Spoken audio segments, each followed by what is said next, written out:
നമസ്കാരം. കോട്ടയത്തെ കറുകച്ചാലിനടുത്ത് പുന്നവേലി എന്നൊരു മനോഹര പ്രദേശമുണ്ട്.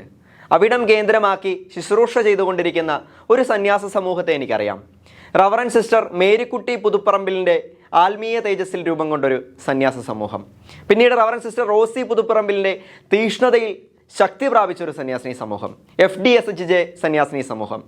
വൈകിയാണ് ഞാൻ അറിഞ്ഞത്, കാഴ്ചയിലും രൂപത്തിലും എന്തിന് വസ്ത്രധാരണത്തിൽ പോലും സന്യാസ സമൂഹം എന്നവർ അറിയപ്പെട്ടിരുന്നെങ്കിലും സഭയുടെ നിയമപ്രകാരം അവർ സന്യാസ സമൂഹത്തിൻ്റെ പൂർണ്ണ അന്തസ്സിൽ എത്തിയിരുന്നില്ല.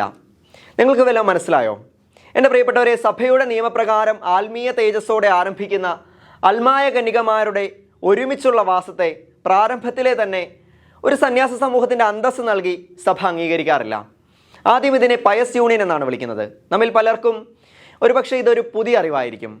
FDSHJ എന്നറിയപ്പെടുന്ന ഈ സന്യാസ സമൂഹത്തിൽ നൂറുകണക്കിന് സമർപ്പിതരുടെ ശുശ്രൂഷകൾ ഉണ്ടായിരുന്നെങ്കിലും പയസ് യൂണിയൻ എന്നതിനപ്പുറം, എന്ന ഒരു സ്ഥാനത്തിനപ്പുറം അതൊരു സന്യാസ സമൂഹമായി ഇതുവരെ പ്രഖ്യാപിച്ചിരുന്നില്ല.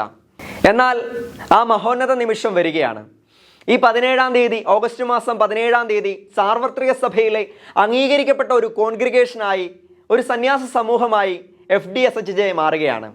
ഇപ്പോൾ ഈ സന്യാസ സമൂഹത്തെ നയിക്കുന്ന ബഹുമാനപ്പെട്ട മദർ ജനറൽ സിസ്റ്റർ റോസ് ചക്കാലക്കുന്നേലിൻ്റെ വാക്കുകൾ നമുക്ക് ശ്രവിക്കാം. ഈശോയുടെ തിരുഹൃദയത്തിന് സ്തുതി ഉണ്ടായിരിക്കട്ടെ. 43 വർഷത്തെ നിരന്തരമായ പ്രാർത്ഥനയ്ക്കുത്തരമായിട്ട് FDSHJ സന്യാസിനി സമൂഹം രൂപത കോൺഗ്രിഗേഷൻ പദവിയിൽ നിന്നും ആർക്കി എപ്പാർക്കൽ പദവിയിലേക്ക് ഉയർത്തുമ്പോൾ ഞങ്ങളുടെ സന്യാസിനി സമൂഹം ഒന്നു ചേർന്ന് ആദ്യമേ തന്നെ നല്ല ദൈവത്തിന് നന്ദി പറയുന്നു. ഞങ്ങളുടെ സഭാ സമൂഹത്തിന് രൂപവും ഭാവവും നൽകി ഈ ഒരു പദവിയിലേക്ക് ഉയർത്തുവാൻ ഏറെ ത്യാഗപൂർവം സമർപ്പണ ജീവിതം നയിച്ച ഞങ്ങളുടെ സഭാസ്ഥാപകയായ മദർ മേരിക്കുട്ടിയുടെ ഭാവന സ്മരണയ്ക്ക് മുമ്പിൽ ആദരാഞ്ജലികൾ അർപ്പിക്കുന്നു. കഴിഞ്ഞ 9 വർഷക്കാലം ഞങ്ങളുടെ സമൂഹത്തിന് നേതൃത്വം നൽകിയ നിറസാന്നിധ്യമായിരുന്ന ഞങ്ങളുടെ പ്രിയപ്പെട്ട റോസി അമ്മയെയും ഈ അവസരത്തിൽ നന്ദിയോടെ സ്മരിക്കുന്നു. സ്വദേശത്തും വിദേശത്തുമായി ഏകദേശം 38 ശാഖകളിൽ 154 സഹോദരിമാർ കർത്താവിന് വേണ്ടി ഇപ്പോൾ ശുശ്രൂഷ ചെയ്തുകൊണ്ടിരിക്കുന്നു. ഞങ്ങളുടെ സഭാസ്ഥാപകയുടെ ചൈതന്യമനുസരിച്ച് കൂടുതൽ തീഷ്ണതയോടെ ഈശോയുടെ മുന്തിരിത്തോപ്പിൽ ജോലി ചെയ്യുവാൻ എല്ലാവർക്കും സാധിക്കട്ടെ എന്ന് പ്രാർത്ഥിക്കുകയും ആശംസിക്കുകയും ചെയ്യുന്നു.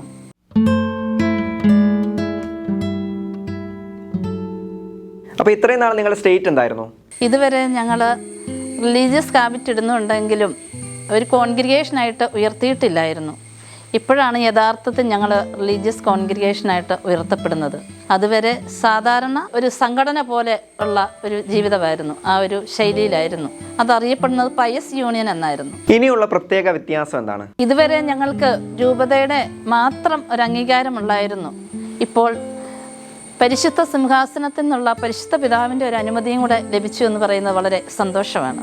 അതുകൊണ്ട് ഞങ്ങൾക്ക് സാർവത്രിക സഭയിൽ നന്നായിട്ട് ശുശ്രൂഷ ചെയ്യുവാനായിട്ട് സാധിക്കും. അത് വലിയൊരു സന്തോഷമാണ്.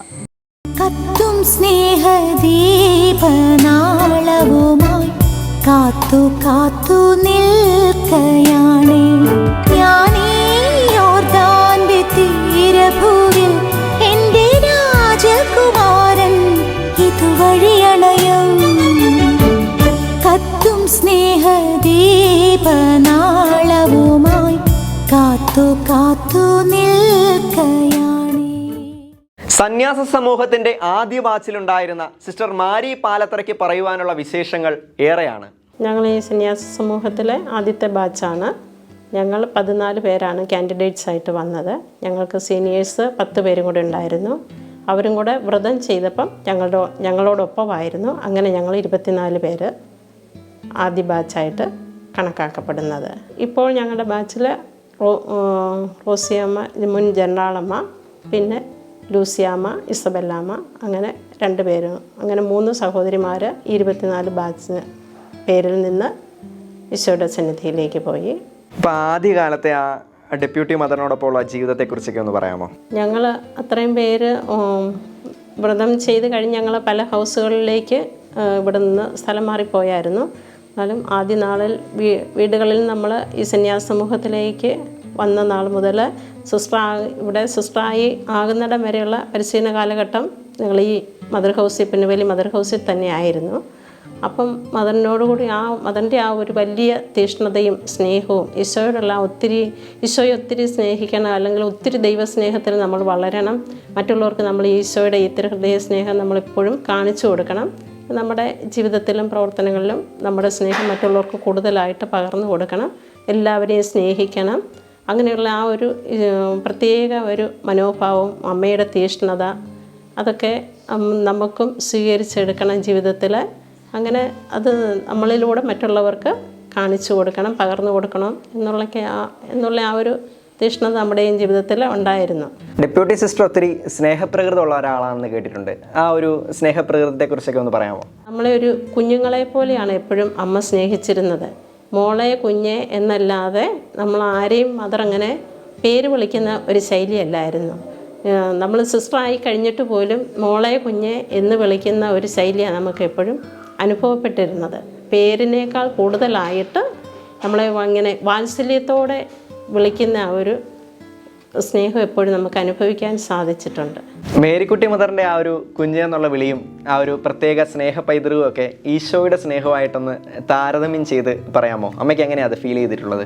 ഈശോ നമുക്ക് ഒരു അപ്പച്ചനാണ്. ഒരു അപ്പൻ്റെ സ്ഥാനത്ത് നമ്മൾ സ്വർഗീയ പിതാവായിട്ട് കാണുമ്പോൾ മദർ നമ്മളെ അങ്ങനെ വിളിക്കുമ്പോൾ മദർ നമുക്കൊരു ആത്മീയമായിട്ടുള്ള ഒരു അമ്മ, നമ്മളെ ഈശോയിലേക്ക് വളർത്താൻ വേണ്ടിയിട്ട് വളരെ സ്നേഹത്തോടെ കരുതലോടെ നമ്മളെ ഇങ്ങനെ കാത്തു പരിപാലിക്കുന്ന ആ ഒരു ഈശോയുടെ സ്നേഹം നമുക്കവിടെ അനുഭവപ്പെട്ടിട്ടുണ്ട്.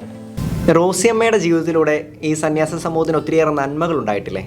അതിനെക്കുറിച്ചൊക്കെ ഒന്ന് പറയാമോ? അല്ലെങ്കിൽ റോസിയമ്മ ജീവിച്ചിരുന്ന കാലഘട്ടത്തിൽ സന്യാസ സമൂഹത്തിനുണ്ടായ കുറേയേറെ നേട്ടങ്ങൾ ഉണ്ടാവത്തില്ലേ? അതിനെക്കുറിച്ചൊക്കെ ഒന്ന് ഓർത്തു പറയാമോ? റോസിയമ്മയുടെ ജീവിതത്തിലൂടെ പ്രത്യേകിച്ച് റോസിയമ്മ ഒരു മദർ ജനറൽ എന്നുള്ള സ്ഥാനത്തേക്ക് കടന്നു വന്നപ്പോൾ മദറിൻ്റെയൊക്കെ ആ ഒരു ശൈലി ഇങ്ങനെ ആർജിച്ചെടുത്ത, അല്ലെങ്കിൽ ആ ഒരു കുടുംബ പാരമ്പര്യം റോസിയമ്മയുടെ ജീവിതത്തിൽ ആ ഒരു തീഷ്ണത എപ്പോഴും ഉണ്ടായിരുന്നു. എന്തും ആരോടും എങ്ങനെയും ആരുടെയും മുഖത്ത് നോക്കി എന്ത് കാര്യവും വളരെ സ്റ്റേണായിട്ട് ആത്മധൈര്യത്തോടെ പറയുവാനുള്ള ഒരു തൻ്റെയുടെ മനോഭാവം ജനാളമ്മയ്ക്ക് എപ്പോഴും ഉണ്ടായിരുന്നു. പിന്നെ എല്ലാവരെയും പേര് വിളിച്ച് അവർ പേര് ഓർത്തിരുന്ന് ആരെയും ഒന്ന് കാണുമ്പോൾ പിന്നൊന്ന് കണ്ടാൽ ആ വ്യക്തിയെ ആ ഒരു ആദ്യം കണ്ട ആ രൂപത്തിലും ഭാവത്തിലും ആ വ്യക്തിയെ കാണുന്ന ആ ഒരു ഫീലിങ്സ്, അങ്ങനെയൊക്കെയുള്ള ആ ഒരു ആർദ്ര സ്നേഹം, എല്ലാവരോടും എവിടെയും ഇടപെടാനും ഡീൽ ചെയ്യാനും ഒക്കെ ഒരു നല്ല വ്യക്തിത്വം ജനാളമ്മയിൽ എപ്പോഴും ഉണ്ടായിരുന്നു. റോസിയമ്മയുടെ കാലത്താണല്ലോ കൂടുതൽ നിങ്ങൾ വളരുകയും സന്യാസ സമൂഹം കുറച്ചും കൂടെ അഭിവൃദ്ധി പ്രാപിക്കുകയൊക്കെ ചെയ്തത്. അപ്പോൾ നിങ്ങൾക്ക് കൂടുതൽ ഈ നിലയും വിലയൊക്കെ ഉണ്ടാവാൻ വേണ്ടിയിട്ട് അമ്മ എന്തൊക്കെ കാര്യങ്ങൾ ചെയ്തിട്ടുണ്ട്? ഞങ്ങളെ കൂടുതൽ പഠിപ്പിക്കാൻ വേണ്ടിയിട്ട് റോസിയമ്മ ഒത്തിരി ആഗ്രഹിക്കുമായിരുന്നു. എന്നുവെച്ചാൽ കുറേ പേരൊക്കെ SSLC കഴിഞ്ഞ് വന്നവരുണ്ട്, +2 കഴിഞ്ഞ് വന്നവരുണ്ട്. അപ്പം അവരെയൊക്കെ മുൻപോട്ട് ഉപരിപഠനത്തിന് ലിറ്റർജിക്കലായിട്ടും തിയോളജിക്കലായിട്ടും പിന്നെ ഡിഗ്രി തലത്തിൽ അങ്ങനെയൊക്കെ കൂടുതൽ അവരെ വളർത്തിയെടുക്കാൻ, അറിവ് കൊടുക്കാൻ, ബോധന തലത്തിൽ ഒക്കെ അവർക്ക് ലഭ്യമാക്കാൻ വേണ്ടിയിട്ട് പല കോഴ്സുകളിലേക്കും നമ്മളെ അറ്റൻഡ് ചെയ്യാൻ വിടുകയും, എന്നാൽ മറ്റുള്ളവരോട് എങ്ങനെ നമ്മൾ സംസാരിക്കണം, അവരോട് ആ ഒരു ഡീലിങ്സ്, അതൊരു പ്രത്യേക അറിവ് കൊടുക്കുകയാണല്ലോ. നമ്മൾ ആരുടെയും അടുത്തും എവിടെയും കടന്നു ചെല്ലാനും ഒക്കെയുള്ള ഒരു മനോഭാവമൊക്കെ ഞങ്ങൾക്ക് ലഭ്യമാക്കി തന്നിട്ടുണ്ട്. പിന്നെ സമൂഹത്തെ വളർത്താൻ ഒത്തിരി പരിശ്രമിച്ചിട്ടുണ്ട്, അതിനുവേണ്ടി ഒത്തിരി കഷ്ടപ്പെട്ടിട്ടുണ്ട്. മദറിനെ പോലെ തന്നെ ഈ സമൂഹം നന്നായിട്ട് ലോകത്തിൻ്റെ മുൻപിൽ വളർന്നു വരണം. സാമ്പത്തികമായിട്ടും ഏത് തലത്തിലും ബുദ്ധിമുട്ടുകളൊന്നും ഉണ്ടാകാതെ ഞങ്ങൾ സഹോദരങ്ങൾ, ഞങ്ങൾ മക്കളെ പോലെ തന്നെ നമ്മളെ കാണുകയും ഒന്നിനും ആരും വിഷമിക്കരുത് എന്നുള്ള ആ ഒരു മനോഭാവം എപ്പോഴും റോസിയമ്മയ്ക്കുണ്ടായിരുന്നു. ഒന്നിനും ആർക്കും കുറവ് വരരുത് എന്നുള്ള ഒരു ചിന്ത. നിങ്ങളുടെ നേതൃത്വ നിരയിലുണ്ടായിരുന്ന ആ പഴയ 2 മദർമാരുടെയും പശ്ചാത്തലത്തിൽ ഇപ്പോഴത്തെ നിലവിലെ നിങ്ങളുടെ മദറായ സിസ്റ്റർ റോസ് എങ്ങനെയാണ് നിങ്ങളുടെ സമൂഹത്തെ നയിക്കുന്നത്? ഇപ്പോൾ റോസ് മദർ സമൂഹത്തെ നയിക്കുന്നതിനാൽ അവരെ കൂടെ കുറച്ചുകൂടെ വ്യത്യസ്തമായിട്ടെന്ന് പറഞ്ഞാൽ എല്ലാവരെയും ഒരു ചേർത്ത് നിർത്തുന്ന, ആരെയും മാറ്റി നിർത്താതെ എല്ലാവരെയും ഉൾക്കൊള്ളുന്ന ഒരു മനോഭാവവും സ്നേഹവും വാത്സല്യവും എപ്പോഴും മദറിനുണ്ട്. ആര് വന്ന് കാര്യങ്ങൾ പറഞ്ഞാലും അവരെ ശ്രവിക്കാനും ഉൾക്കൊള്ളാനും അവരെ മനസ്സിലാക്കാനുമുള്ള ഒരു തലം, ആ ഒരു വ്യക്തിത്വം മദറിന് എപ്പോഴും ഉണ്ട്. ഉള്ളിൽ അവരെ കേൾക്കാനും അവരുടെ കാര്യങ്ങൾ മനസ്സിലാക്കാനും, എന്നാൽ ആരെയും മാറ്റി നിർത്താതെ എല്ലാവരുടെയും കുറവുകൾ ഉൾക്കൊള്ളാനുള്ള ആ ഒരു മനോഭാവം മദറിന് എപ്പോഴും ഉണ്ട്. സഭയുടെ ഭാഗത്ത് നിന്ന് ഇപ്പോൾ ഉണ്ടായ ഈ ഒരു അംഗീകാരത്തിലും അതിൻ്റെ ആ ഒരു സന്തോഷത്തിലും ചാരിതാർത്ഥത്തിലും അമ്മയ്ക്ക് ഇപ്പോൾ എന്താണ് തോന്നുന്നത്?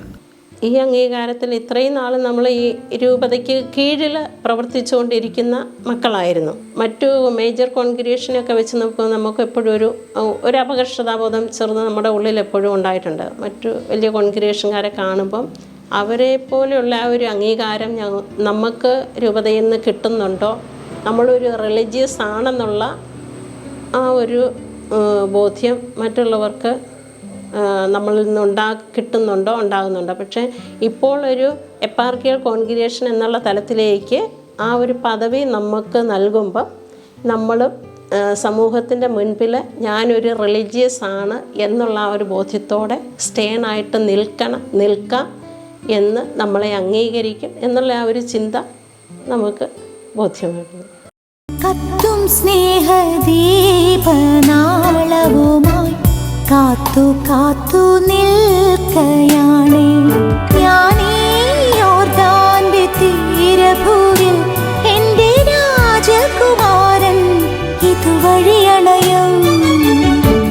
കത്തും സ്നേഹദീപനാളവുമായി കാത്തു കാത്തു നിൽക്കയാണേ.